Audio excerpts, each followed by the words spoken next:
Everybody up the hill!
Everybody up the hill!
Aaron All-Nighter. Aaron All-Nighter.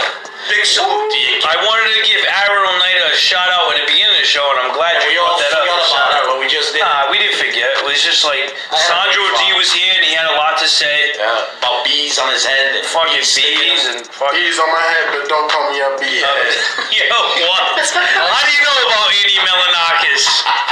I got cheese on my head, but don't call me a cheesehead. Aaron All-Nighter is one of the biggest supporters for anybody that's like doing something positive. If you're bored at work and you want to watch him, I watch him every day when I'm bored at work. Monday through Friday, I get a good laugh while I'm at work. Every weekday. I actually call him at work too. Yeah, 8:30 to 10. 8:30 to 10. I think 8:30 to 10:30. Get it right. I don't know if it's, well, I might be wrong, but I'm pretty sure it's 8:30 to 10 because I looked it up before I think it's 10:30, but maybe I'm wrong. Stop it, Rizzo. Stop it. Aaron All-Nighter, 8:30 to 10. I'm saying 10:30, Aaron. Monday through Friday. Watch that show. Loco's your number one fan. The show is called The Fall River Experience. It's on Facebook. Is that? I thought it was Espresso. See? What the hell was you thinking? What the hell was you thinking?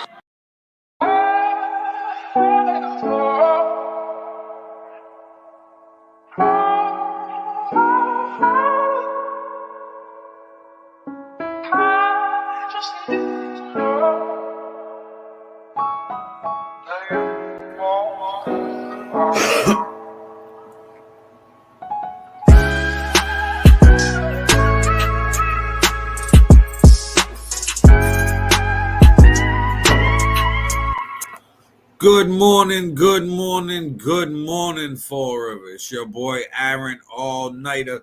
This is the Fall River Experience, episode 128, here on Facebook and over on YouTube. You can watch this on the Fall River Experience Facebook page, the Fall River Experience YouTube page, and I'm also streaming this show now live on the Aaron All-Nighter Facebook like page. So make sure you like and follow the pages, turn on notifications, and go subscribe to the YouTube channel. Hit the bell, turn on notifications. You know what it is. Now, everybody, today, Wednesday, hump day. We got a lot to talk about, a lot of serious, heavy shit today. But we'll get to that. Now, everybody, please share this out to your news feed. Share this to groups. Share this to your Facebook story. Tag people in the comments. Tag people in a post. If you're on a cell phone, you can tag up to 50 people. If you're on a laptop or a tablet, you can tag up to 100 people. So come on, people. Let's get this up to at least 200 shares. That's what we average per episode. Let's run these numbers up. Now, if you're a small business owner, a local artist, and musician, you're trying to get your business, product, or services promoted, contact me, Aaron All-Nighter, for sponsorship packages starting as little as $10 per episode, $40 for the week. Packages vary, but they include graphic design, logo work, custom merchandise, voiceovers, video editing, podcasts, interviews, social media promotion, and more. Just hit me up. We'll talk business.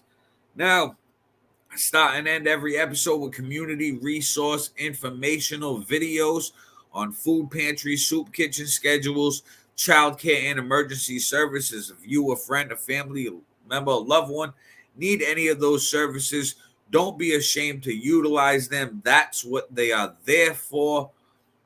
You know, inflation, gas prices, it's hard out here. You know what I mean? So if you need any of that resources, utilize them. Now, I start every episode with the weather. That way you know how to dress for the day. If it's going to be hot out, if it's going to be sunny, beautiful, or if it's going to look like shit out, windy, cold, damp, nasty, blizzard or something, right? It's New England. It's all possible. But let's get to this weather. Check this out. We'll talk about it. While here at home at 6:48 on a Wednesday morning, we've got calm, clear conditions. It's going to be a nice spring day here in southern New England. Yeah, temperatures will be even a couple of degrees warmer than yesterday, putting our highs right around 70 degrees. A little cooler at our coastline right now. It's just beautiful along the water. That's our New Bedford view, and here's what it's looking like in Narragansett, Newport as well, with the mainly sunny skies this morning. And here's our East Providence camera up in the upper part of the bay, looking towards the city of Providence. And it's a crisp, dry morning. We're still in the 40s, so grab a jacket or sweatshirt heading out the door. We had some overnight lows in the 30s out on Vineyard Haven and Martha's Vineyard. West Greenwich dropped to about 40. Providence right now at 48 degrees, 46 in Westerly. A comfortable stretch next 2 days. Humidity will start to climb on Friday and will bring in a chance for some showers. Right now, as far as the weekend goes, Friday night and Saturday are our best chances of seeing some interruptions and outdoor activities from some scattered showers. Memorial Day looking summer-like. High temperatures will be near 80 by Monday. Looking right now at a high around 70. That's just slightly below average for this time of year, but with light winds and mostly sunny skies, it's a beautiful day. Upper 50s by 9 o'clock this morning, 2 in the afternoon, those upper 60s and low 70s expected inland. I mentioned slightly cooler temperatures at the shore. Mid-60s. The reason why? Wind direction. It's going to be turning to the south in the afternoon, but staying between about 5 and 10 miles per hour. So like yesterday, you probably want a jacket if you're out in the evening hours. 65 in Providence at 6 o'clock, already down to 60 in Newport, and then falling into the 50s as the evening wears on. Overnight lows tonight between about 45 and 50 degrees again. Looking at our satellite and radar, things are quiet here in New England with high pressure in control, just some patchy clouds. Showers to the west of us will stay west until we hit a Friday night time frame. This is the forecast. We wake up to some fog and patchy drizzle on Friday morning, but overall a mainly dry daytime with the rain moving in Friday night, and we wake up to some of those scattered showers on Saturday. Now this particular computer model has things drying out for Sunday. Others keep this frontal system a little bit back to the west of us and could lead to an isolated shower or two on Sunday. Right now, though, we're looking at rain chances diminishing as the weekend goes on. Here's the Bay forecast. Today, east winds 5 to 10 knots, turning to the south in the afternoon. High tide about 5 o'clock in the evening. Low tide just before 11 a.m. Beaches today sunny and dry. Safe sun time around 20 minutes with the surf at about 3 to 4 feet. 7-day forecast. This is a warming trend heading into the unofficial beginning of summer. Our temperature 70 today and tomorrow, middle 70s Friday and Saturday, then upper 70s by Sunday and Monday. Our temperatures by Tuesday climbing into the 80s. All right, everybody. So today's going to be 70 degrees sunny. Tomorrow going to be 70 degrees sunny. Saturday, it's going to be in the 70s, but it's going to be raining. Sunday's going to be the day for the barbecues and getting all that going. But that's the weather for today and a week. Now, again, everybody share this. Please tag this. I mean, you can tag up to 50 people on a post on your cell phone. 100 if you want a computer or a tablet. Just one post and you tag all them people. That's it. That's perfect. That's amazing. Now, let's get to the real heavy shit. I seen this yesterday. I instantly got pissed off. I instantly felt overwhelmed, upset, frustrated, angry, and hurt. A whole cyclone of emotions, and it upset me. Now, I'm talking about the school shooting in Texas. Unfortunately, there was 19 children murdered and 2 teachers murdered in an elementary school. These students, these kids were in 2nd, 3rd, and 4th grade. Check this out. We'll talk about it. Tony, thank you. We have breaking news out of Texas now, where authorities now say 19 students and 2 adults are dead following a shooting at an elementary school in Uvalde. An 18-year-old gunman opened fire in the school this afternoon, which holds 2nd through 4th graders. That gunman is dead tonight, killed by a Border Patrol agent who was in the area and responded to the scene. Uvalde is about 80 miles outside of San Antonio, Texas. Today's elementary school shooting there is the nation's deadliest since Sandy Hook in 2012. 12 News reporter Kim Kalunian joins us now live in studio with new reaction tonight. Kim? Well, Mike and Shannon, that death toll once again climbing in just the last half hour, and tonight 19 families are grappling with the reality that they will not be tucking their child into bed. Devastation at Robb Elementary School in Uvalde, Texas. At least 19 children and 2 adults killed at the hands of an 18-year-old man in a mass shooting. Beautiful, innocent, 2nd, 3rd, 4th graders. The horror eliciting renewed calls from Democratic lawmakers, including President Joe Biden, to strengthen gun control laws. It's a time to turn this pain into action for every parent, for every citizen in this country. We have to make it clear to every elected official in this country, it's time to act. But Republicans like Texas Senator Ted Cruz pushed back. That doesn't work. It's not effective. It doesn't prevent crime. We know what does prevent crime, which is going after felons and fugitives and those with serious mental illness. He says the way to keep kids safe is by having armed law enforcement on campus. In Rhode Island and Massachusetts, school departments are responding to the violence by enhancing safety protocols. North Providence telling families there will be increased police presence and visibility at their schools indefinitely. Seekonk police saying they too plan to have an increased presence at schools there, noting there is no threat to the town. Tuesday's massacre marks the deadliest elementary school shooting since Sandy Hook in 2012. Connecticut Senator Chris Murphy represented that congressional district at the time, delivering an impassioned speech at the Capitol in the wake of the Uvalde tragedy. This isn't inevitable. These kids weren't unlucky. This only happens in this country and nowhere else. Mothers like Scarlett Lewis, who lost her son in Sandy Hook, reliving the pain yet again. You bring your child to school with a book bag and they leave in a body bag. It's not the way it should be. And according to investigators, the suspect in today's shooting first shot his grandmother before crashing his truck near the school, then using 2 guns that he bought on his birthday in the attack. Police believe he acted alone. Live in studio, I'm Kim Kalunian, 12 News. Okay. Let's unpack this a little bit. The man just turned 18 years old.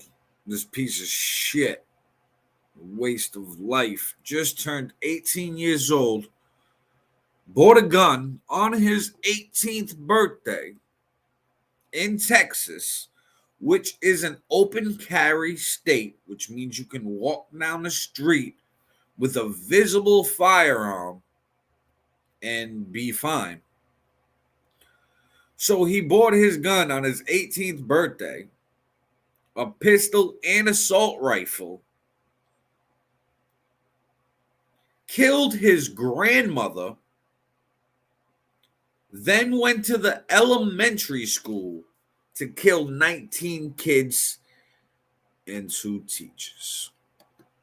Now, everybody, comment below how you feel about this and share this out, tag people. I want to get a discussion going on this today. Now, in the comments, Jose Santiago says, good morning, everybody. Shared out, brother. I appreciate you, Jose, as always. Thank you. Yvette says, hola, everyone. Good morning, Yvette. Now, I appreciate it. Yvette says that she shared. Thank you. Your boy Loco from your boy Loco TV says, good morning. You know. Now, Jose also says, I was pissed as well, bro. That fucking shit fucked up my whole mood. Word. Kim says, I wish I could protect all the kids. Facts. Now, your boy Loco said, I heard it wasn't a white boy this time. It was not. It was a Mexican. But I have the stats. I'm going to get to it about the ethnic makeup of the town that this happened. And I'm going to get to that after I read these comments. Now, David Meade said the guy shot his grandma and then shot 15 people. Nah, Davies, it's up to 19 dead kids, 2 teachers, and his grandmother. So this man killed 22 people. A vet says the evil of Satan has taken over our youth. Dave says they will blame the Second Amendment. I don't believe it's the Second Amendment. I believe we'll get to that. Okay. Nelson D'Souza from the Fall River Insider says, yeah, let's listen to Extra Chromosome Ted Cruz. Yeah, Ted Cruz, he's something else. Rizzo said, good morning, how we doing? We should have had a moment of silence on the show. Very true. So, like Rizzo pointed out, moment of silence for all the victims in the shooting.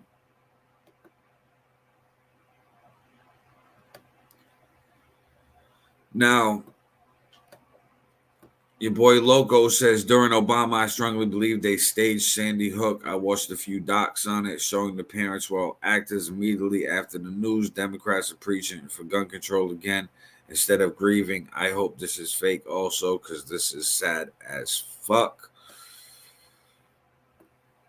A lot of those interviews, I've seen documentaries on Sandy Hook too. A lot of those interviews, there's technology out there now for deep fakes. You can, I don't know. I just don't think that saying that kids was killed would be the right way for gun control if that's how you trying to lobby for it. Nelson D'Souza says, scumbag Second Amendment buddy is taking the room temperature challenge.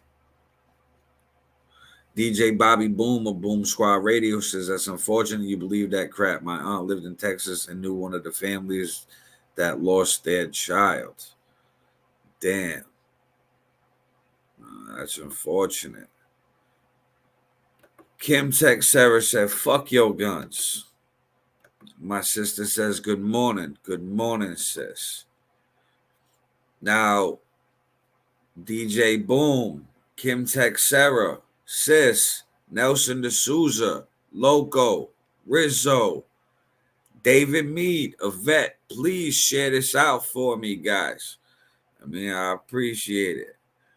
Now, Nelson Vaz says fake. That's the problem with society. Now, this is touchy. This is real touchy. I'm going to get to this right here. Check this out. We'll talk about it. Now let's bring in another expert on this topic, former Boston Police Commissioner Bill Evans. Commissioner, good to see you. Thanks for your time. We're sorry it's under these circumstances. Yeah, so another tragic day in America, unfortunately. Yeah, absolutely awful. Commissioner Evans, thank you. We know you are no stranger to tragedy, of course, working during the Boston Marathon bombings.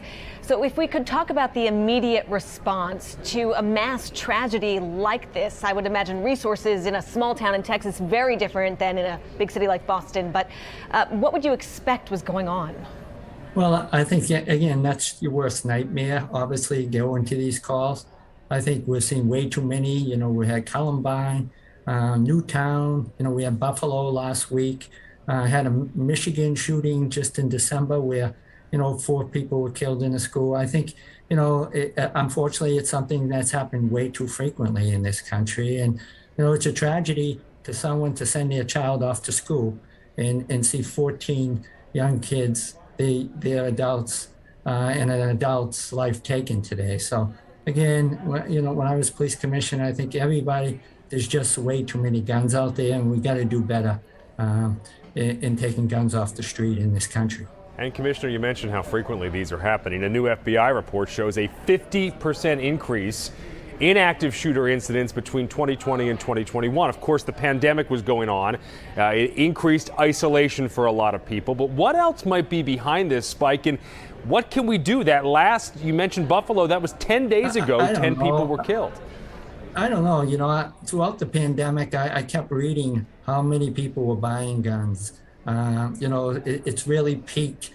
Even first-time buyers are mostly women. So I think people are more fearful in their homes. But at the same time, mental health around COVID has peaked. So, it's a lousy combination, mental health and more guns on the street. And, I know people have a right to bear arms, but unfortunately, we're seeing younger and younger people having access to guns, and they act out today with what happened in Texas. I know Texas, their guns are very, very lax. I know Michigan parents bought the guns, so we got to do a better job keeping our children safe in the schools. Former Boston Police Commissioner Bill Evans, thank you for being with us today. Now, he was discussing a bunch of recent school shootings and mass shootings. So now, the sports world also reacted to this tragic event in Texas. Check this out. We'll talk about it. Gwinnett Celtic star Jason Tatum, a father of a young son himself, sharing his grief on Twitter. Tatum writing, "Breaks my heart hearing this news. No parent should ever lose their child. Praying for the families of those kids and the teacher." And then there's Golden State Warriors head coach Steve Kerr, who delivered an impassioned plea for gun control before last night's playoff game. In the last 10 days, we've had elderly Black people killed in a supermarket in Buffalo. We've had Asian churchgoers killed in Southern California. And now we have children murdered at school.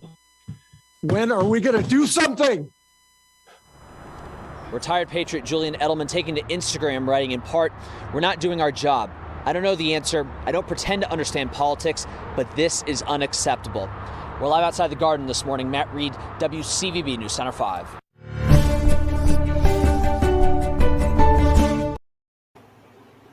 Now,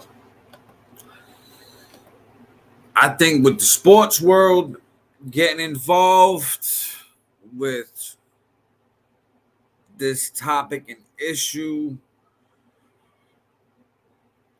it's going to bring more awareness. Now,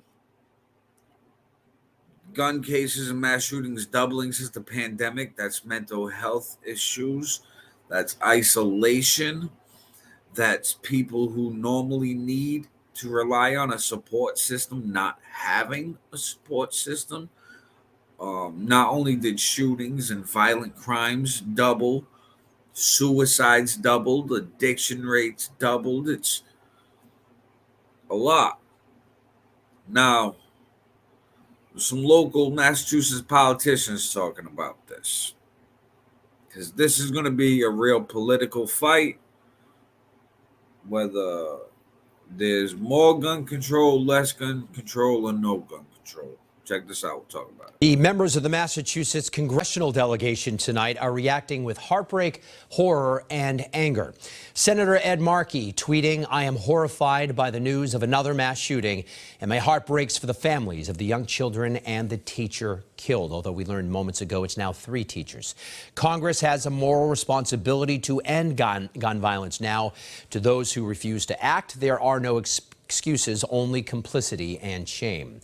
Congressman Seth Moulton says there are still many questions about the latest school shooting. What is clear is that it is too easy for the wrong people to get guns and commit murder. We have to stop this. There is much more we can do, and we must. From Congresswoman Catherine Clark, we can't allow our children to grow up in a country that allows this to happen again and again. From Congressman Jim McGovern, I'm sick and tired of the excuses. As an American, as a congressman, as a dad, I'm disgusted by the senseless violence and by the fact that some in Congress care more about the NRA's money than about kids getting shot at school. Now, this is a big thing. The NRA, the National Rifle Association, lobbies these politicians and gives them money, a lot of money. So if you're a politician, you need money to budget. You need money to win. Otherwise, you're not going to win. Now, should you take money from a gun company that doesn't regulate shit? Let me get to these comments real quick over here. Now, your boy Loco said, I don't know anything about Texas. I said, I believe Sandy Hook was staged. My sister says, we definitely need to do better. And always worried about other countries and never our own. Agreed. But I got some worrying news about some international shit coming up later in the show that definitely want to stay tuned for. Your boy Loco says, I also believe all guns should be banned. Now, I personally don't believe that the guns should be banned, but I've mentioned here before on the show that it should be a signature gun where only you, the licensed gun owner, can shoot the gun. Also, here in Massachusetts, we have a licensing system where it takes around 3 weeks, 4 weeks to get your gun. You know, it checks every law enforcement agency in the state, also DMH, which is the Department of Mental Health. They have you do a gun safety course, all of that. I think that we need that across the country, across the board. I also like the fact of the licensing here in Massachusetts because it stops impulse buying. Like, okay, yeah, say you ain't got a record. You're over 18, but you just fucking snap one day. One day you're like, know what? Fuck the world. Fuck everybody in it. I'm buying a gun. I'm going into a store. No, you can't do that. So we got to regulate it a little bit. Now, Kim Texera said no 18-year-old should be able to buy a gun, still a baby. I agree. It should at least be 21, if at least. But you can get drunk at 21. That's fine. All of that. But at a gun, you can do that at 18. Okay. Now, Rizzo says to Loco, how are we going to ban guns, bud? Rizzo says, I blame the video games. That's my view on this. Entertainment does have a way of affecting people's mental state. I mean, a lot of kids will be like, oh, well, in the video game, the body just disappears. Or the body pop back up somewhere. So they don't really realize the depth of the situation. But I think with a lot of the mental health awareness that's been going on lately, there's going to be more mental health background checks on guns. Don't give up the Second Amendment. You still have the right to bear arms. Just be safer with it. Make it where you can't just walk into a gun show and go buy one without a background check or anything like that. Now, your boy Loco says same way they do it in UK. Talking to Rizzo about how to ban guns. A vet says so sad. I agree. Nelson Vaz says Steve Kerr lost a family member to gun violence in his life. You could feel the pain in Steve Kerr's voice. You could feel it. Like I said, this shit just angers me. Nelson D'Souza also says, you'll just have the inbred try and cancel any star athlete that takes a different stance than that.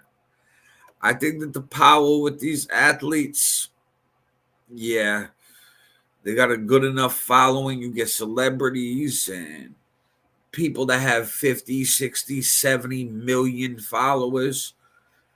You can get some shit changed. Rizzo says, listen to the same way the drugs come in, the same way that guns will be coming in. Can't stop it. True, but illegal guns are going to be hard to stop. I'm going to get to that because we're going to talk about ghost guns in a second. Now, DJ Boom says, I believe in the NRA and believe everyone should have one. That's a view on it. Nelson says in the United States right now, it's easy to have access to guns than access to mental health services around the country. Abso-fucking-lutely. And that is a huge problem. DJ Boom says it's the mentality, of course. True, it's all in the mentality that you have. That's why I think that there should be more mental health evaluations. There should be mental health classes from kindergarten to senior year. You got to teach people how to use guns properly. It's not the gun. The gun, you can just put down on the table, leave it in the safe. The gun is not just floating in the air shooting people. It's not the gun. It's us people, where some people don't know how to respect the gun, don't know how to properly use it. You got people want to use it for crime, all this other shit. Then you got people who just want to go shoot up shit. Like this fucking punk that killed these kids. Now, my sister said there should be a mental health evaluation before purchasing weapons. I agree. Jean St. Pierre of the Bottom Line podcast says studies have proven violent movies and games to give kids a belief that death isn't real because you just reset the game and everyone is alive again. Yes, I agree with that. Gene also says, Loco, stop it. Guns don't kill. No blame guns. People pull the trigger. Nelson says there's a stigma that it has to be a mental situation that bears no weight because anyone in this world can snap like that piece of shit gunman. True. Like, you can have the mental health evaluation, but like I said, you could have a perfectly clear record, no mental health issues, spotless. You look like a perfect member of society. But then you're in a hotel shooting up a fucking concert in Nevada. That guy didn't have no mental health issues on his record that were documented. He didn't have a criminal record, but he shot up a concert. You can go to Walmart and get shot. You can go to a church and get shot. You can go to the movie theaters and get shot. You can go to the park and get shot. You can go to a school and get shot. That's a problem, in my opinion. Now, Flea says, what up, big head? Shout out, ROD. Rada. Appreciate it, Flea. Now, everybody that's watching this, please share this to your news feed, share this to groups, share this to your like page if you got one. If you share this to your like page, I'll like and follow your page back. Tag people in a post, put it on your story, tag people in the comments, send us a messenger, all of that shit. Now, Nelson says, have taken basic rifle marksmanship when they load a blank and shoot through a notebook as a demonstration. The majority of kids can't even handle the kickback or the sound. But yeah, everyone who plays Halo is a sociopath. The boomer is strong in here. Jose says, video games, stop it. I played violent video games all my life, from Mortal Kombat to Call of Duty, and you don't see me shooting up a place. Very true. So it is an argument, but that's also blaming stuff. Like we heard from Gene, don't blame the guns. Well, let's not blame the video games. Rizzo was saying the same thing. Believe it's the video games. I think all of it, in my opinion, is a factor. Boom says, Gene's right. If it's not the gun, it will be a bomb or a knife or Molotov cocktails, rock. You know, it's definitely people. It is people. I mean, that's why we need mental health classes from kindergarten to senior year. Teach these kids when they're a fucking kid how to treat their issues and their traumas, how to fucking handle life and have empathy for other people and understand if somebody's having a mental health episode and all of that shit. That's where we need to fucking stop. We worry about everything else on our body and studying this and that and testing this. Let's fucking study our brain, which is the most unknown in medical fields. Like, your boy Loco says, fucking sick-minded people not as easy as removing all guns. Yes, for real. Now, Kim says blaming everything but mental health. Your boy Loco says fatality. And he says we need to try both, but one is easier to do. He said toasty. A vet says guns don't shoot people, people shoot people. I agree. Says YO is probably the parents. Oh no, it was the games. Flea says if you don't know right from wrong, you shouldn't be on a video game over the age of 3. Just saying. My sister says we can also blame crooked politics. We all know politicians who will go above and beyond to screw the system. Why should we feel our children are safe in this crooked system? Kim says childhood trauma is a huge problem. Stop yelling at and hitting your kids. Agree. Now, with all of that trauma, let's go back to what I've been talking about for months.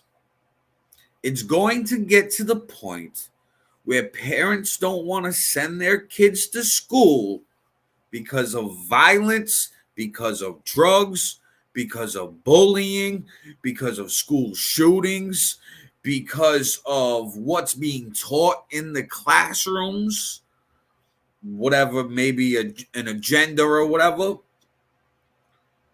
People are going to start pulling their kids out of school. There's a lot more jobs that are becoming remote. People who are parents and don't feel safe with their kid in school, but their kids in school because they got to go to work. A lot of those parents might start looking into remote work.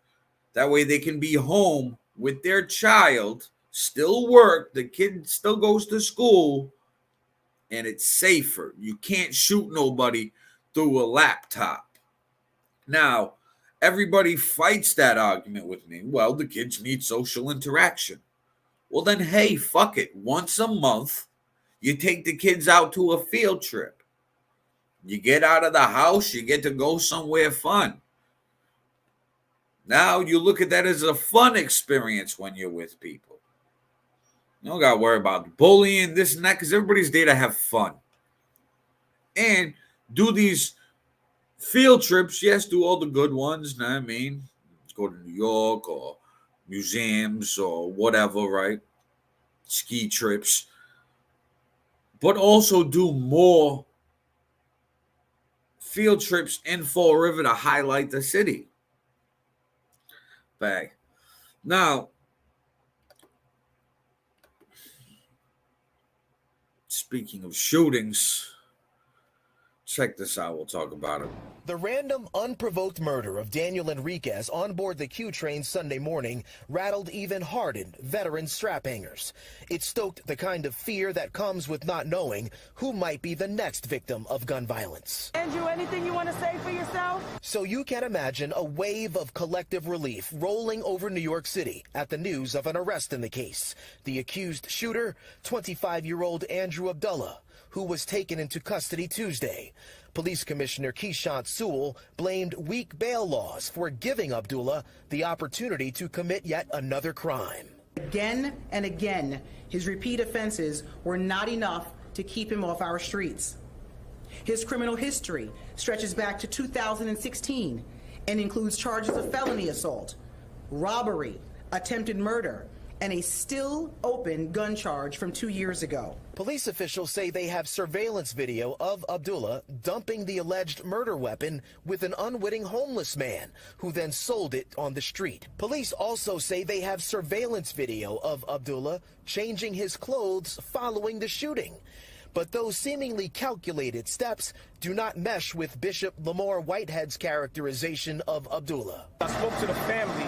They said that he suffered from mental illness, mental health challenges. Bishop Whitehead tried to orchestrate Abdullah's surrender, that is, before law enforcement arrested him outside Legal Aid Society offices Tuesday. Legal Aid released a scathing statement, which reads, quote, "Before Andrew Abdullah could voluntarily surrender himself to the local precinct, he was needlessly ambushed out front of our Manhattan trial office by city marshals, denied of his opportunity to first consult with counsel." Okay, so we got the subway shooter that just got arrested. Oh, I forgot. You can get shot in a subway, too. Now, like I say, signature guns, mental health evaluations, licensing, gun safety course. The signature guns, only the licensed gun owner can shoot the gun. That way, if it's stolen, somebody in the house uses it. Say the kid at home that's in high school who wants to go shoot up the school can't go into the gun safe because he knows the combination and grab the gun because the shit won't shoot. But the new problem with guns, like I said earlier, is ghost guns. Check this out. We'll talk about it. Police breaking up what is being called a ghost gun mill in Dorchester this week. 5 Investigates has been telling you about these weapons for years now. Our Karen Anderson is live in Boston with the latest incident involving this growing problem, Karen. And this case is just the latest example of how these weapons are so appealing for people who can't legally own guns. These composite guns were being made for one reason only: to be sold on the streets. Suffolk County District Attorney Kevin Hayden announcing the bust of a ghost gun mill in Dorchester this week. Pistol and rifle parts, equipment to turn ghost gun kits into working firearms, 500 rounds of ammunition, high-capacity magazines, and a 3D printer to make guns as well. Let me be clear. This inventory is exactly the type of trafficking that can devastate our streets and lead to bloodshed and horrible tragedy. Another disturbing sign of the inroads ghost guns have made into the area. One of the 2 guns seized inside Charlestown High School last week was a ghost gun. Anytime a gun is recovered in our schools, that's always a concern. Any gun that can't be traceable is a concern. Ghost guns are so concerning because anyone can buy a kit to make one. No background check or gun license required. So what, you get it through the mail and it just comes in? Yeah. That's undercover video of a gun trafficker in the Fitchburg area telling an undercover agent he could provide him with ghost guns. 5 Investigates has found a number of examples of criminals and gang members owning or selling ghost guns. And the Biden administration has taken some steps to try to stop the spread of ghost guns, including a new rule requiring these kits to be sold as firearms. Live in Boston, Karen Anderson, 5 Investigates. Yeah, those guns should be sold as firearms. You should not be able to buy a ghost gun kit to make these guns without a background check, a mental health evaluation, a gun safety course, and licensing. All of that shit. No. That's my opinion on that. Now, before I get back into the comments, check this out. We'll talk about it. State and local leaders are saying the threat of ghost guns is growing. The weapons can be made in your home and are practically untraceable. 22 News reporter Kate Wilkinson was at today's event at Springfield Police Headquarters, and she's live now with how they hope to change that. The people at today's press conference said that when it comes to ghost gun legislation, it needs to be in the books here in Massachusetts, not only protecting civilians, but also law enforcement. Here in Springfield, the department went from seizing 6 ghost guns in 2020 to 26 in 2021. And this year, they've already found 10. They can be made through kits and 3D printers. And because of that, there is no serial number on them. So when law enforcement find these weapons, it's nearly impossible for them to trace the crime to the one who commits it. Springfield Deputy Chief Steve Kent said this has nothing to do with people who legally possess firearms. This is all about guns in the hands of criminals. You see a 27-round magazine there. That's 27 bullets that come out the end of that gun when that person's shooting at somebody. State Representative Carlos Gonzalez is the House chair of the Committee on Public Safety and Homeland Security. He said the committee plans to continue to review this for the next 2 weeks and get something through before the session wraps up. States like Connecticut and Rhode Island already have ghost gun legislation passed. Okay, so Connecticut and Rhode Island already have the legislation passed for ghost guns. Like I said, sell them kids as firearms and prosecute people to a longer sentence if they have a ghost gun. Now, let me get back to these comments before I continue. We got a lot over here. Now, over here, let me see where I left off. All right.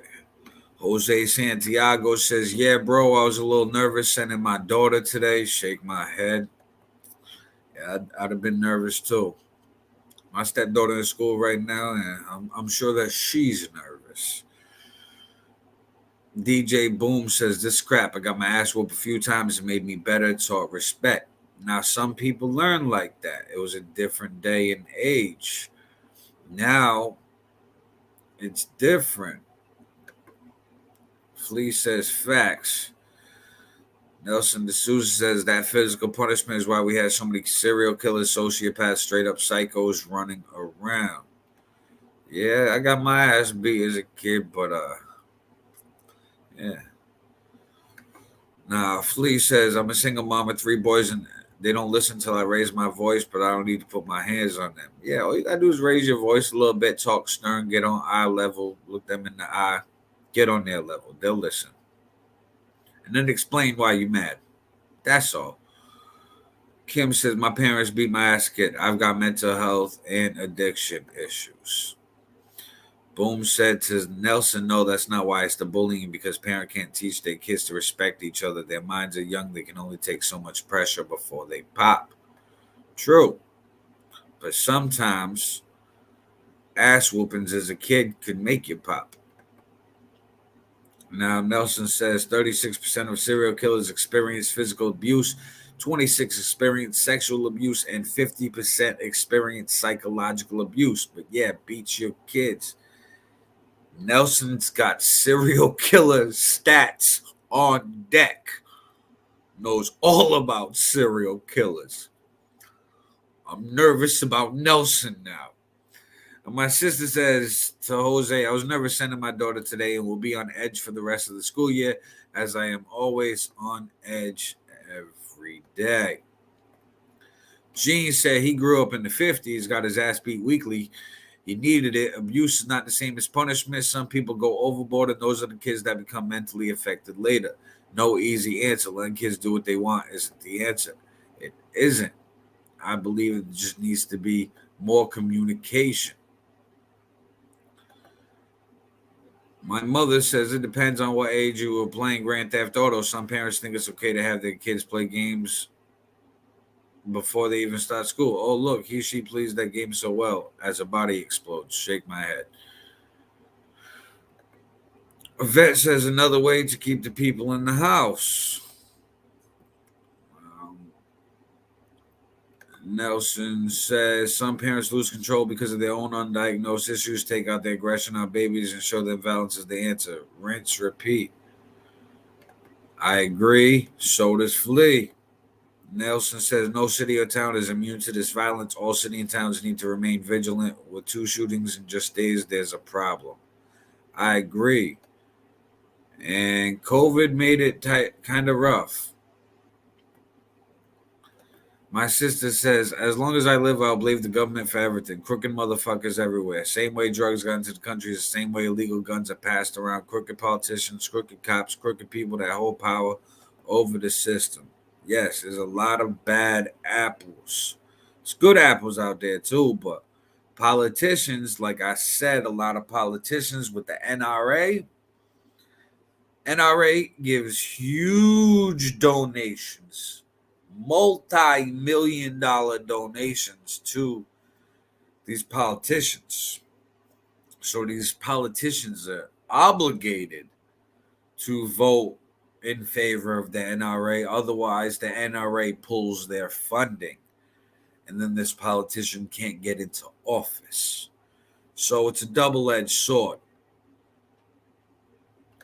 Nelson says the city council ought to pass an ordinance banning these ghost guns. We got a fat chance in hell, Nelson. We really do. My mother says there is a difference between punishment and abuse. Now everything is abuse. Well, we are also evolving as people, and we realize that we shouldn't hit each other. Flea says, listen, I have issues, but I won't blame it on my childhood whatsoever because I'm grown and know what I'm doing now. I can see if I was doing wrong as a child, but as an adult and blaming on my childhood, nah, that's a no-no. My sister says, yep, donations equal greed. And Jose says, I think schools should have special security officers who are willing to defend teachers and staff when shit like this occurs. Well, like Ted Cruz says, he wants armed guards in there. Well, what if the gun gets taken by the armed guard? Well, there's plenty of instances where people are in a struggle and get shot with their own gun. 15% of shootings in this country is somebody getting shot with their own gun. That's why I say signature guns, people. Only the licensed gun owner can shoot it. Make these ghost gun kits the same fucking thing as a gun. Make it where you need a mental health evaluation. You need at least a month of training and at least another month waiting for all the checks and balances between the DMH and every fucking law enforcement agency and the FBI database to make sure you ain't got crimes in another state. Do all of that on top of mental health classes from kindergarten to senior year. We'll be all right in about 20 years. Now, on some other shit, let's talk some money. Let's talk money. Check this out. We'll talk about it. Today starts the budget debate in the Massachusetts Senate. 22 News State House reporter Ellen Fleming is on Beacon Hill with what residents can expect out of this nearly $50 billion budget. The Senate budget debate kicked off today, and the senators took to the chamber and their computers to debate over 1,100 amendments. With COVID cases rising in the State House, senators were told to mask up or consider working remotely during this year's budget process. The day started with 1,178 amendments for the senators to consider. With the state seeing above projected revenue, the Senate plans to boost the rainy day fund to $6.74 billion, above the House's plan of $6.55 billion. The Senate budget is also proposing $1.23 billion in local aid money. The Senate matched the House with $6 billion in Chapter 70 aid to local schools and included $648 million for the University of Massachusetts system. Senator Hines stated his local priorities include funding for regional transportation authorities, the Berkshire Flyer, and education. Of course, I'm always focused on education, and the line item that we've established in the budget to help schools in Western Mass that have low and declining enrollment. We're trying to grow that line item even more this year, and so that'll be another big priority of mine. There are also 19 separate tax changes on the table, like dropping the state's gas tax. However, Senate President Karen Spilka has said tax relief will not be handled until the conclusion of this year's budget. Amendments are often bundled to speed the process along, and the Senate is expected to finish well before Memorial Day weekend. All right, so doing the budget, millions getting tossed everywhere. So, somebody's getting some tossed in their pocket or their wallet or their pocketbook, their purse, their little fanny pack, wherever. But let's talk taxes. That gas tax would really help with gas prices since we've raised over a quarter per gallon in the last week and a half. But hey, let's tax the everyday citizen who works hard for their money. Get to these comments. Your boy Loco says, funny how older people think child abuse works. What generation is out there being crazy as hell? The children of those who used to beat us. Abso-fucking-lutely. Your boy Loco hit that on the nail, like the nail on the head. The generation that's out there wilding right now, my generation, we the generation that got our ass whooped.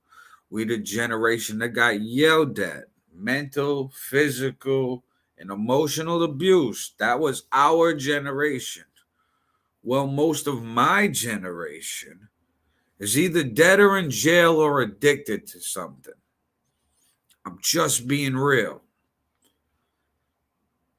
Violence is not the answer. You can get down on your kid's level, look your kid in the eye, have a soft tone of voice, nothing condescending, nothing demeaning, but you sit down, hey, what's going on, man? You all right? Tell me what's on your mind. What's doing this? Why are you doing that? You know you're not supposed to do that, but have a conversation. As an adult, you wouldn't want nobody yelling at you. I don't think these kids want somebody yelling at them, especially somebody they're supposed to idolize. Yeah. A vet says, yeah, but get a medicinal card to sign you'll not own or buy a handgun. Shake my head, and I'm a veteran. I know how to use. Now, yeah, it's unfortunate, but they look at it like, well, if you're under the influence of something, then you shouldn't be playing around with a gun. But then again, there's no card for alcohol besides your ID. So you can get drunk and shoot a gun, but you can't smoke some weed and shoot a gun. It's fucked up. We got to play with these laws a little bit, and it's about money. Well, I was talking about taxes, so check this out. We'll talk about it. This fall, a question will be appearing on your ballot regarding a surtax on incomes over $1 million. 22 News State House reporter Ellen Fleming has what both sides are saying. Some call it a tax hike, others call it paying your fair share. Either way, you'll help decide its fate come this November. Massachusetts voters will have an opportunity to amend the state's constitution by changing the tax structure in the Commonwealth. Currently, all income is taxed at 5%. This ballot initiative would create a surtax of 4% on incomes over $1 million. A newly formed coalition of business groups launched this week called the Coalition to Stop the Tax Hike Amendment. They believe small business owners and longtime homeowners whose retirement depend on their investments will be negatively affected. They also believe it could drive away the wealthy and hurt the economy. Supporters of the question think top earners can afford to help the state, and they look towards the tax revenue it would bring in that would be spent on transportation and education. Our schools are suffering from lack of investments. There's no HVAC systems, there's lack of heating, there's lack of cooling, there's lack of social emotional support for our students that have gone through the trauma of the pandemic. And in our public transit systems, there's been cuts, there's been reinstatements, there's been cuts again, it's all up and down. This is unlike other ballot questions because it is a constitutional amendment, meaning lawmakers had to vote to approve this measure in 2 consecutive legislative cycles. The Coalition to Stop the Tax Hike Amendment did not respond for comment by Newstime. This year's statewide election will take place on November 8th. Working for you at the State House in Boston, Ellen Fleming, 22 News. Okay, so they want a tax hike on millionaires. I'm all for it. I'm not a millionaire, but I think if you are a millionaire, you can pay your taxes. Now, this isn't going to affect you. None of you watching this, I'm going to assume none of you watching this are a millionaire. Is that a good enough assumption? Unless you're a millionaire, no, I'm not talking to you. But if you are a millionaire, which I doubt, put millionaire, #millionaire in the comments. Now, taxing these millionaires would give so much money to Massachusetts because we need it. Now, Massachusetts has 254,201 millionaires. We are ranked number 10 in the state that has the most millionaires. So 254,000 millionaires in Massachusetts, while the Massachusetts population as of last year was 6.9 million. So out of basically 7 million people, only 250,000 people will be affected by this. And all of those people got a big enough bank account where this will be fine. Now, Nelson says about the abuse in the schools that lead to school shootings and mass shootings and violent crimes. Nelson says, break the cycle, yo. You could love your children like some of the other families we saw as kids. Children aren't equals, no, but they're human beings, not property, not some kind of ego extension. I agree. Yvette says facts. And Nelson says, pass the blunt over here. Got you. Now, everybody that's watching this, please share this to your news feed. Share this to groups. Share this to your Facebook story. Tag people in a post. If you're on a cell phone, you can tag up to 50 people. If you're on a laptop or a tablet, you can tag up to 100 people. Okay? Share this to your like page if you got one. If you do that, I'll like and follow your page. Speaking of liking and following pages, make sure you like and follow the Fall River Experience. Turn on notifications. That way you know I go live Monday through Friday, 8:30 a.m. to 10 a.m. But I'm also streaming now on the Aaron All-Nighter official Facebook. Check that out. And on the Fall River Experience YouTube. So like and follow the pages and subscribe to the YouTube channel.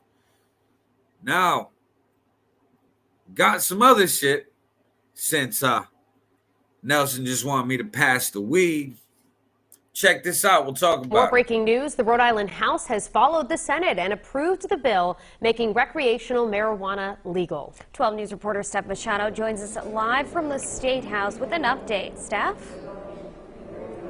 Yeah, new since our 6 o'clock newscast, the House of Representatives passed the recreational cannabis bill in a vote of 55-16. There were both Democrats and Republicans who voted against the bill, but clearly the vast majority of representatives were in approval of recreational cannabis. Now, the vote came shortly after the Senate also approved recreational marijuana. In their chamber, it was the second time the Senate had approved such a measure. So now both chambers have approved the bill, and Governor McKee is expected to sign it. Now, what the bill would do, it would allow adults over 21 to possess marijuana right away as soon as Governor McKee signs it at some point this week. And then retail sales wouldn't start until December, and those would start at the existing medical marijuana dispensaries. Folks will also be able to grow cannabis at home. This bill has been many years in the making. Rhode Island just one of 2 states in New England that doesn't currently have legal cannabis, and Rhode Island will be the 19th state to legalize again once the governor signs the bill. My colleague Sheena Loshuto will have much more for you tonight at 10 and 11 on 12 News. Live at the State House, I'm Steph Machado, 12 News. So, you can go get your recreational weed over in Rhode Island. Yeah, I'm medicinal. This is medicine for me. But you want to be recreational over in Rhode Island, you can go to all the pre-existing dispensaries and go get your weed. Now, today is iced coffee day. So let me take a sip of my coffee and let me tell you guys about iced coffee day. Check this out. We'll talk about it. Well, today is iced coffee day at Dunkin' Donuts. $1 from every iced coffee sold in Rhode Island and Bristol County, Mass. goes to Hasbro Children's Hospital. Last year, the iced coffee day raised more than $140,000 for Hasbro. This started in 2010 with over $2 million raised in total. Governor Dan McKee and other local leaders will visit Dunkin' branches today to lend support. All right. So Dunkin' Donuts today in Bristol County in Rhode Island is giving a $1 off every iced coffee sold to Hasbro Children's Hospital. So you can easily make a quick donation by just going to go get your dunkies, go get your dunks, and get your iced coffees. I mean, that's it.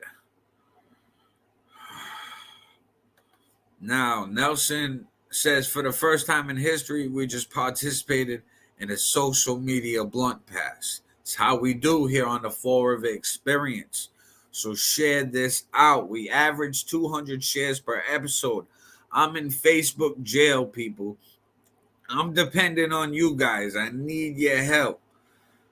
Need you to have my back. Let's get this up to 200 shares. Look at the video, see how many shares it's at, and pump it out.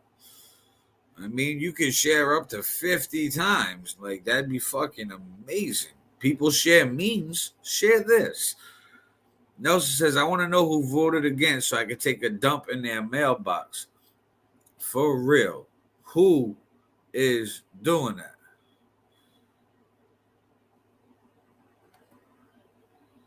Now, shouts to Nelson Vaz from the Fall River Experience. That's in the comments.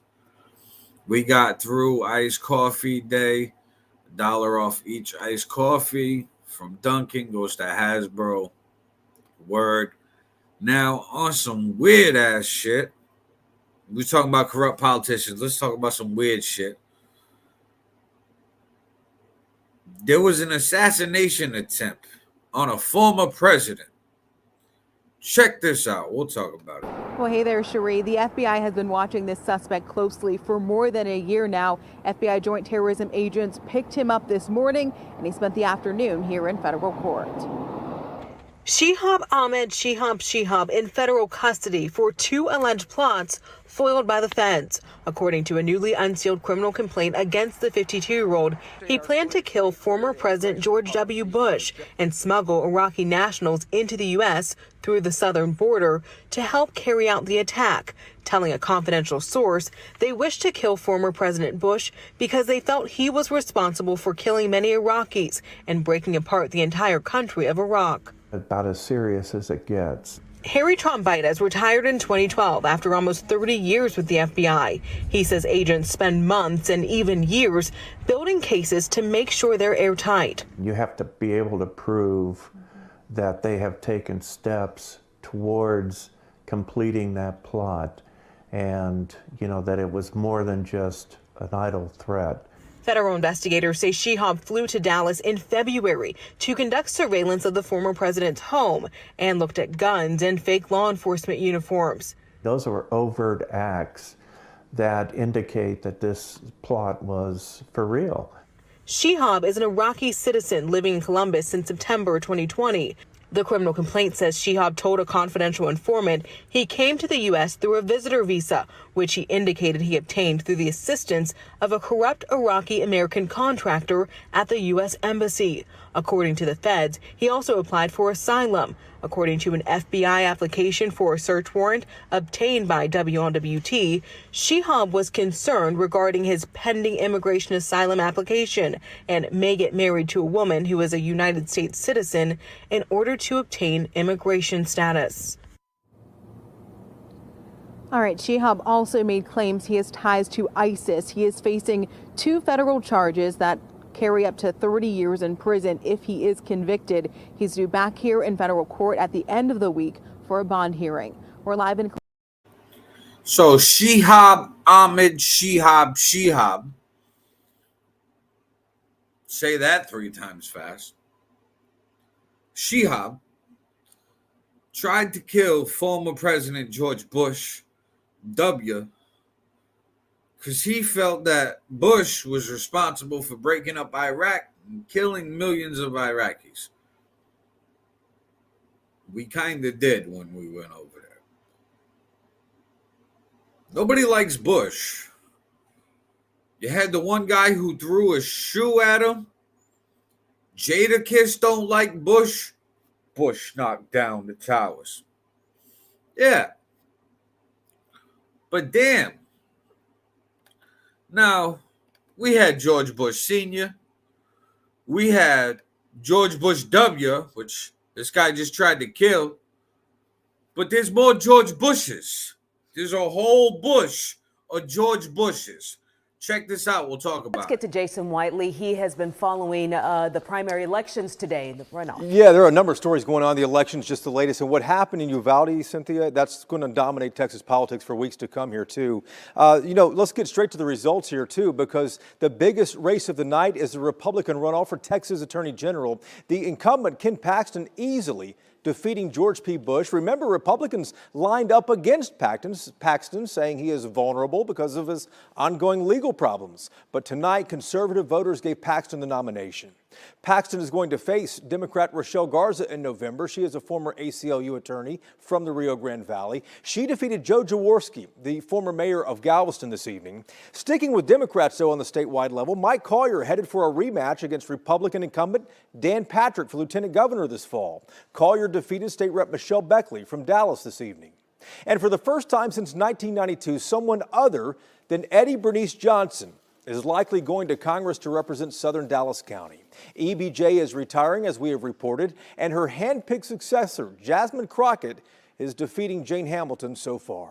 Politically, though, Uvalde, as I mentioned, is likely to dominate Texas and national politics for weeks to come here. Expect another conversation about open carry, about universal background checks, and likely red flag laws, as Jason Wheeler mentioned as well. This state has already experienced the Walmart massacre in El Paso and the high school shooting in Santa Fe. Is Uvalde going to be the incident that finally spurs change? Chris, we shall see. Will it? Will it? Texas politics. Texas is big on guns. This is going to be national because nationally, there's mass shootings all the time. There's the midterm elections right now, people. You might not be paying attention to it, but you should. Okay, the last 10, 12 years of politics in this country, we've been running on hot rocks. Not pop rocks, hot rocks. The ones that are on fire. That's what the United States of America has been doing lately. Now, these midterm elections, you should get familiar with the names. I'm going to get more familiar with the names. But in Texas, for Attorney General, you've seen that George P. Bush lost. Why do we have a whole George Bush political family? What the fuck? But more midterms. Check this out. We'll talk about it. Let's get to Jason Whiteley. He has been following the primary elections today. Whoops. That's George P. Bush. Fell back into Bush real quick. But check this out. We'll talk about it. Time now to turn to Decision 2022 here in Georgia. This morning, we're looking ahead to November after some big wins and losses in the state's primary election. That's right. Some races just called hours ago, while others will be advancing to the runoffs. And you can see the results scrolling at the bottom of your screen right now. We're looking at a gubernatorial rematch in about 5 months. Republican incumbent Brian Kemp defeating his challenger, Republican David Perdue, to go head-to-head yet again with Stacey Abrams in the race for governor. Hi, Jerry Carnes. He joins us live in the studio this morning with reaction from both sides as each candidate ramps up their campaigns ahead of the November election. Jerry. Well, good morning, and people across the country are going to be watching this rematch. 4 years ago, Brian Kemp and Stacey Abrams locked horns in what turned out to be the closest governor's race in Georgia in 50 years. Kemp acknowledges this year's race with Abrams will be equally tight. He's emphasizing the stark contrast between the two. We passed common sense legislation that gives parents a voice and keeps partisan agendas out of our schools and off our ball fields. But Stacey Abrams wants her woke politics to be the law of the land. Each after the primary results were in, Kemp at times sounded like the underdog. He told his supporters that Abrams would have, quote, the media and the money on her side. He pointed to his accomplishments while governor, like tax cuts and teacher pay raises. Abrams, however, insists Georgia has fallen behind during Kemp's time in office. Brian Kemp doesn't care about the people of Georgia, and you need only look at the fact that 3 hospitals have shut down under his watch during the worst healthcare crisis in a generation. If he cared about Georgians, he would be doing more to serve Georgians instead of serving himself. Abrams continues to stress Georgia's struggles with issues like infant mortality, maternal mortality, and gun violence. She says quite bluntly that Brian Kemp has been a, quote, failed governor. Back to you. So these midterms, they heating up. This shit's turning into a movie. So you have Kemp, who has Trump backing, versus Stacey Abrams, who has BLM backing. Head to head. They already previously went head to head for governor, and that was the closest race in 50 years. They're doing it again. You know, neither one of them stopped campaigning. Now, this is another name that's recognized nationally. Another midterm, and then we'll leave this real quick. Marjorie Taylor Greene. Check this out. We'll talk about it. Northwood, Marjorie Taylor Greene hoping to keep her seat representing the 14th district in Northwest Georgia. She was just declared the winner for the Republican nomination. Here's a look at the results. With 99% of the precincts reporting, Marjorie Greene had 69% of the vote and has been declared the winner. And this just in, the Associated Press announcing Marcus Flowers will be the Democratic nominee in Georgia's 14th district. CBS 46's Patrick Quinn live in Rome, about 70 miles northwest of Atlanta, tracking this race for us tonight. Patrick. Marjorie Taylor Greene, she was here roughly 30 minutes ago, and you can't tell right now, but it was a rowdy atmosphere. You'll have to promise me on that. Her base certainly backed her today in today's Republican primary. Marjorie Taylor Greene, like you just mentioned, had roughly 70% of the vote in this primary race, and you're hearing some of that reaction. It took the Republican nomination with roughly, again, 70%. Tonight, the controversial freshman Congresswoman said her work is not done in Washington. If reelected, she said among the country's top issues, inflation, improving border security, and, saluting Donald Trump, working to make America great again. She'll face off against Democrat Marcus Flowers in the general election come November. Flowers, he himself took more than 70% of the Democratic vote. He told me today it's time for this historically red district to flip blue. To me, Greene quickly shot that down. He's just wrong. He can't win in this district. This district doesn't support Democrat communism. This district doesn't support the failing Democrat agenda that's ruining this country. And he's just grifting people for money. But you know what? If you Democrat donors want to keep donating to him, well, keep on going. But that's just a sad failure. And Greene said she celebrated her national reputation, saying it's a testament of the presence that she's built in the Republican Party. Well, Flowers, he went on to say that Greene, she spends too much time out of the district and doesn't focus on local issues. This back and forth is just beginning. Of course, the general election is November 8th. Live tonight from Rome, Georgia, Patrick Quinn, CBS 46 News. All right, so that's heating up as well. Like I said, it's a movie. Now, let me get to these comments. And as I read these comments, everybody, please share that. Now, this is about the guns. Nelson Vaz says they have laws that you can purchase firearms without training. Go figure, right? Yeah, that shouldn't be happening. Neeson D'Souza says Bush just trying to make money for Halliburton. He even flubbed the speech where he's like, Putin, don't invade Iraq. I mean Ukraine, 75 people. Yeah, I heard that. Now, Neeson also says hopefully more of them Darwin themselves out by checking if it's loaded from the barrel with a large caliber. There you go. Now, everybody, please share this out. I need at least over 200 shares, guys. Come on, run it up. Now, this was some shit. Check this out. We'll talk about it. We begin with breaking news out of East Providence, where a police pursuit ended in a wrong-way crash, bringing traffic to a standstill right here. I'm Mike Montecalvo. And I'm Shannon Heggie. It happened around 7:30 near exit 2A, involving multiple vehicles. 12 News reporter Sheena Loshido has been on the scene for hours and joins us with what she's learned new tonight. Sheena? Well, Shannon, Mike, part of the highway here is still closed right now. You can see there's at least a dozen emergency vehicles here behind me, and they seem to all be focused on one of the crashed cars. It's still in the middle of all of those flashing lights back there. Our cameras captured at least 4 damaged cars in the middle of all the chaos. Some cars have been towed at this hour, but others are still here tonight. We were able to get a look from 2 different angles, but you'll see here a few of these cars are really smashed up. And what we know right now is this is the result of a car going the wrong way on 195 East. And police tell us it started as a police pursuit out of Rehoboth.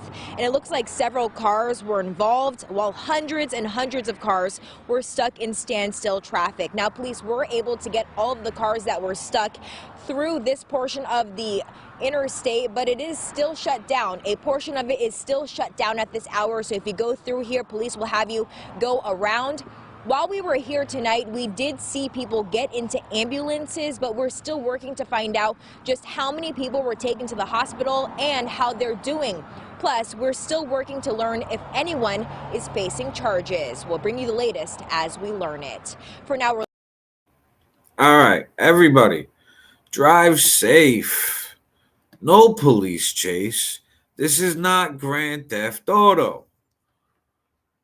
Life is not Grand Theft Auto. Life is not a movie. Life is not gangster rap. You're not gangster, bro. You're not gangster, sis. Stop. There's no need to be. For what? For what? We got shootings in a subway, in Walmarts, in high schools, in middle schools, in elementary schools, movie theaters, concerts, restaurants. All right, look at it like this. You go out to the store, bang, there's been mass shootings there. You go out to eat at the restaurant, bang, mass shootings there. You go to school, bang, mass shootings there. You go to the movies, bang, mass shootings there.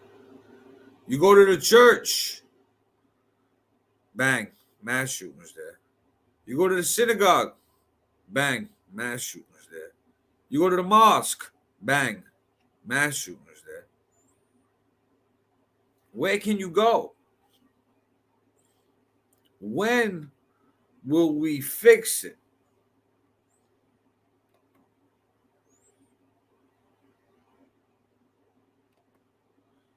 Jose says, I just got put in Facebook jail. I can't share for 2 days. Shake my head. Damn, I apologize, brother. Facebook be acting up. Facebook be acting up. Now, to the next thing right here. I say drive safe. Check this out. We'll talk about it. Memorial Day weekend is coming up. We'll talk about it. Check this out. We'll talk about it. With Memorial Day weekend coming up and millions of Americans taking to the roads to travel for the holiday, reaching pre-pandemic levels, 22 News is working for you on how to stay safe out on the roads. According to the National Highway Traffic Safety Administration, nearly 43,000 people died on U.S. roadways last year. Advocates for the highway and auto safety say there are ways that you can help save lives on the road this weekend and all year round. That's by driving sober, obeying traffic and safety laws at all times, and not forgetting to have everyone buckle up. They add that unbuckled fatalities and speeding are two of the major reasons for increased deaths on the road. All right, people, drive safe. Memorial Day weekend's coming up. No road rage, no nothing. Now, everybody, let's run these shares up. Don't get yourself put in Facebook jail, but run it up. and tag people in a post. That's the best way to get the views up. You really want to support, that's the best way. That gets the most return if you tag people in a post. So if you tag like-minded people, I mean, that's dope. You can tag up to 50 on a cell phone, up to 100 on a laptop or a tablet. It's the best way to help me out. Really appreciate it. I mean, I do this for myself and I do this for you guys. I mean, but if you guys didn't tune in, there'd be no reason for me to do this. So thank you guys. But I got one little quick heads up for everybody. We're in New England. Hurricane season. It's that time of the year again. Now, with hurricane season, hasn't it seemed like we've been getting more hurricanes the last few years? Or is that just me? Am I bugging? Because I think these hurricanes have been getting a lot bigger and a lot worse because they be going through the whole alphabet naming these hurricanes and then like restarting from A again. It's when you know you have a lot of hurricanes. But the NOAA predicts this. Check it out. We'll talk about it. NOAA released their forecast on Tuesday, highlighting another busy season, following up 2 very active previous seasons. We just experienced 2 extremely active hurricane seasons, marking the first time on record that 2 consecutive hurricane seasons exhausted the list of 21 storm names. 2020's hurricane season remains the most active on record with 30 named storms. NOAA is predicting an above normal 2022 Atlantic hurricane season, which would make this year the 7th consecutive above normal season.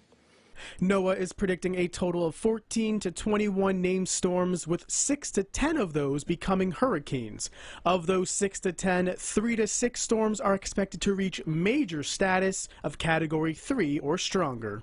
One of the factors that contributes to the forecast are those warm ocean surface temperatures in the Atlantic, and storms use that warm water as fuel to develop. In 2021, southern New England saw impacts from several tropical systems, including a landfall of Tropical Storm Henri in Westerly. Now remember, it only takes one storm to cause destruction and change lives, so make sure you stay ahead of the storm with our weather team all summer long, on air or on our website at WPRI.com, and also by downloading our Pinpoint Weather 12 app to your smartphone or tablet. All right, so big hurricane season coming up. Big hurricane season coming up. Now, before I wrap this up, guys, I just want to say thank you. Thank you. Now, Nelson says, before signing off, good show, and everyone tune into the Insider today. Hopefully the school committee pays attention. Absolutely. I will be playing the school committee meeting on the Fall River Experience page. So you guys can always look out for any type of meetings, school committee, city council, will all be posted here on the Fall River Experience. I'm going to restream them live, but it'll have the date and the meeting in the title. Now, Jose says, appreciate you, bro. Appreciate you too, fam.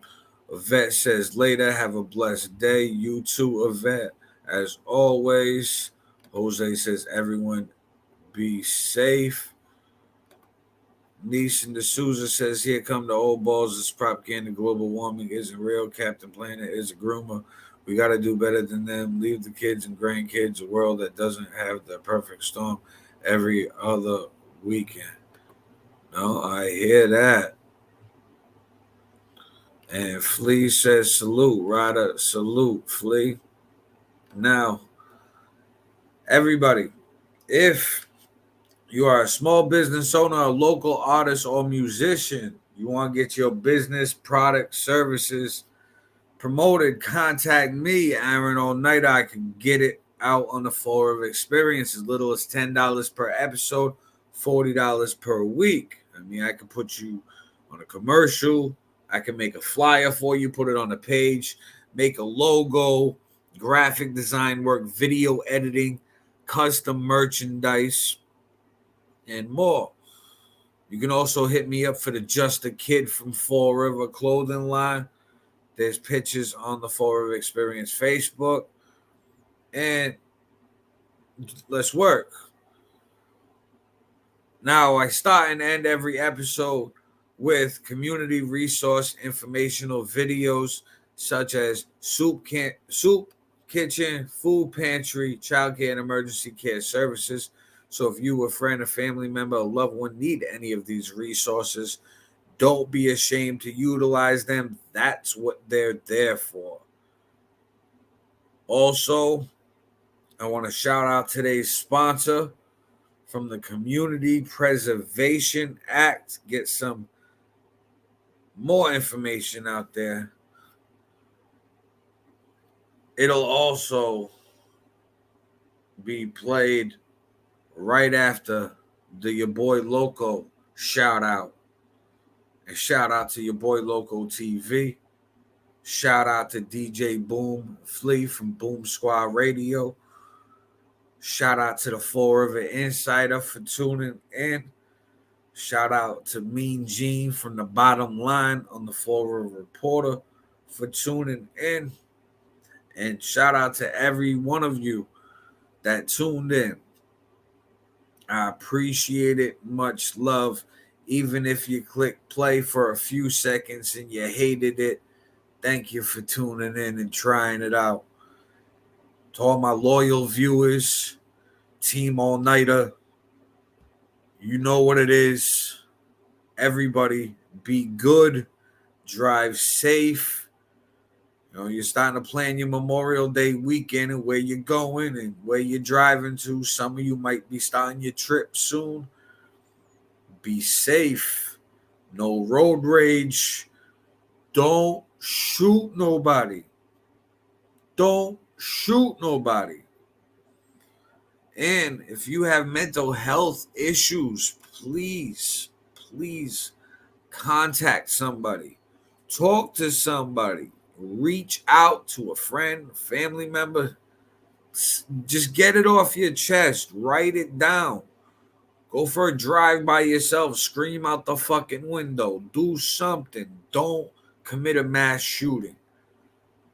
We need to do better.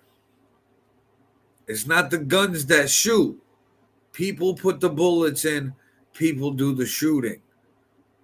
We need to figure out how to make sure that the people who own a gun won't do that.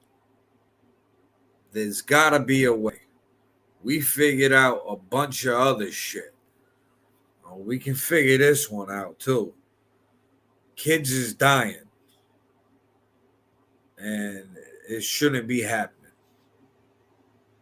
Now, before these informational videos,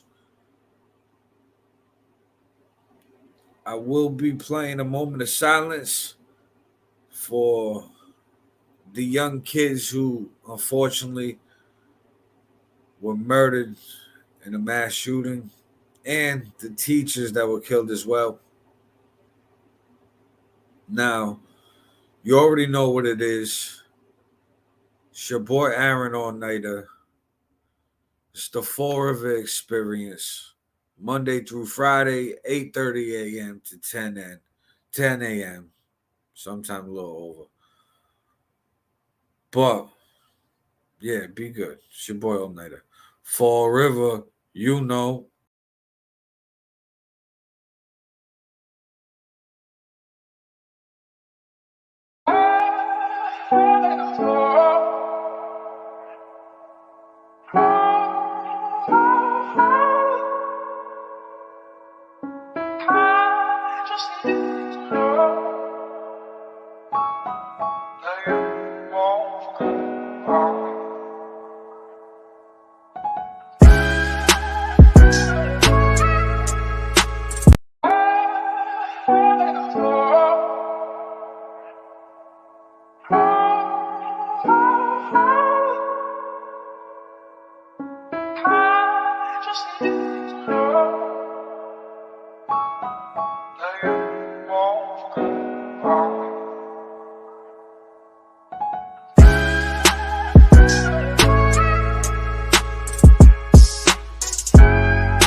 Everybody up the hill!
Everybody up the hill!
Everybody up the hill!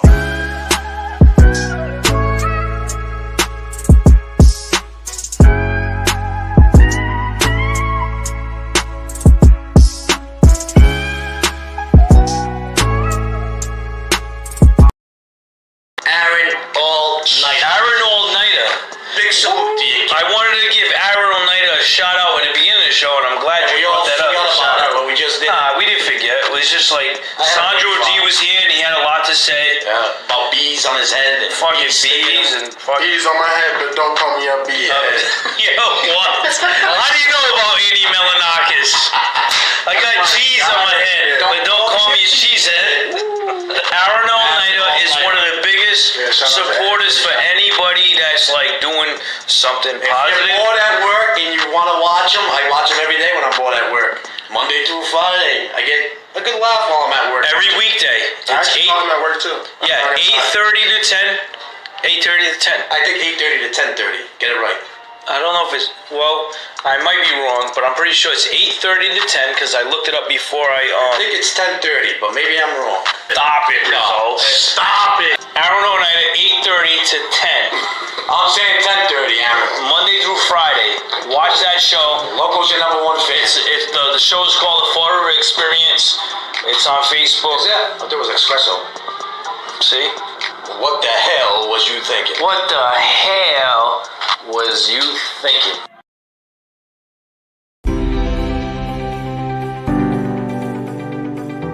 The school administration building at 417 Rock Street was built over 100 years ago by craftsmen from around the globe. And Mr. and Mrs. William Braden, mill owners, raised their 9 children in this statement home. Decades later, the property became too costly for a single family and was gifted to the Fall River School District. Architects reconfigured the 22 rooms to accommodate administrative staff. By 2018, this historic structure was compromised, eliciting mold and water damage.